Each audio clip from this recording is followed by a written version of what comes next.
The whole blood, we're giving someone back the blood that they would be bleeding out.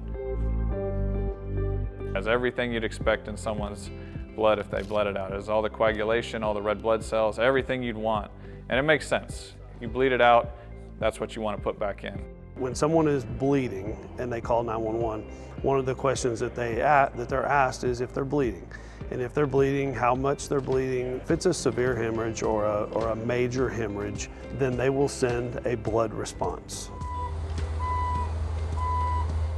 We're able to actually give an entire unit of blood to someone that is warm and probably above their body temperature within about 5 to 6 minutes. We've given blood, to my knowledge to date, about 24 times since October.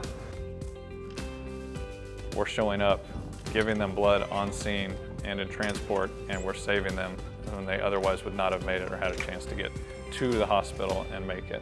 People have different reasons for having what we call hemorrhage or blood loss, and it comes with a very high mortality, up to 40%. It really does take a village in the sense to get these things off the ground. Arlington Fire, AMR, the hospital systems, dispatch, everyone's been on point about this, and this has been a very successful program. We're still only in about 2 to 3% of other systems in the whole country that are doing this. So it's a very small group that's hopefully going to continue to grow, but it very much shows what a leader in the field Arlington Fire and AMR have really stepped up to become, along with the other partners in this.